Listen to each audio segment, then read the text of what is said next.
नमस्कार मंडळी, आपल्या यूट्यूब चॅनलमध्ये तुम्हा सर्वांचं खूप सारं स्वागत आहे. पिलू बघा पप्पांची वाट बघत होता. पप्पा आले की त्यांची मस्ती सुरू झाली आणि पप्पांची मस्ती त्यांना एक दिवस अंगलट येणार आहे. मी किती ओरडले तरी त्या दोघा बापलेकांचं हे असलं काहीतरी चाळे चालूच असतात.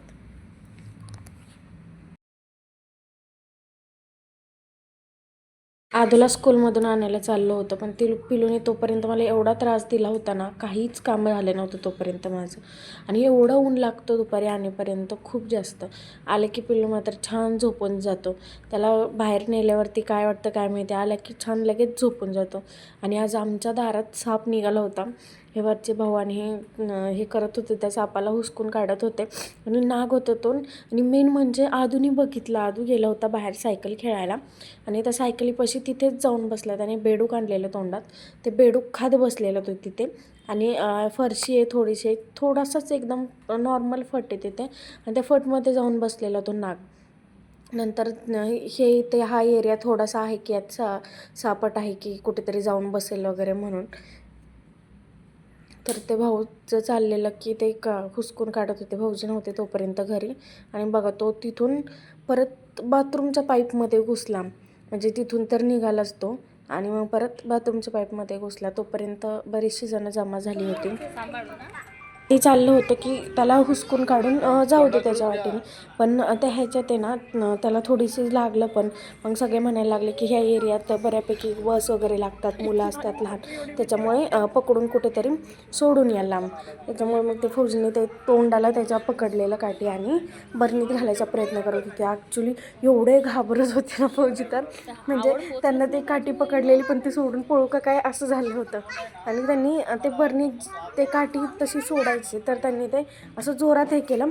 तो साप त्या ह्याच्यातून निघाला, पण फायनली कसं तरी मग ते बरणीत सापडला.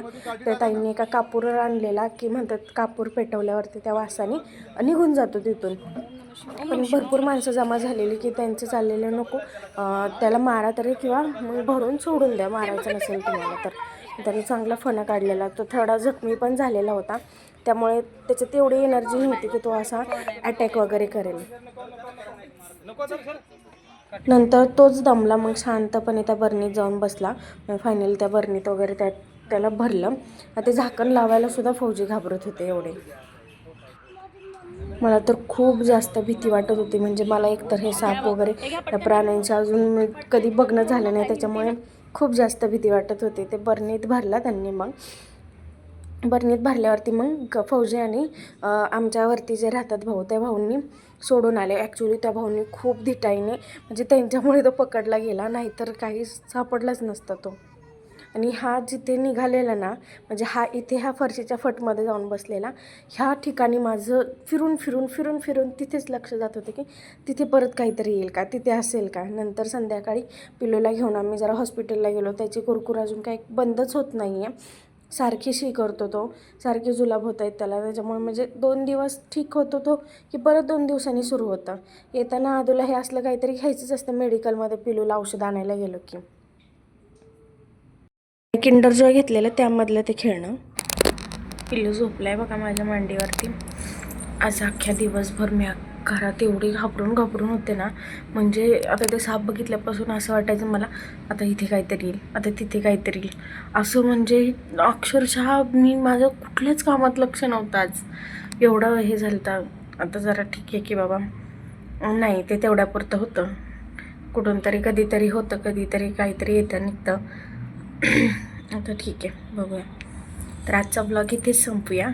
आपला ब्लॉग जर तुम्हाला आवडला असेल तर चॅनलला नक्की लाईक, शेअर आणि सबस्क्राईब करा. बाय.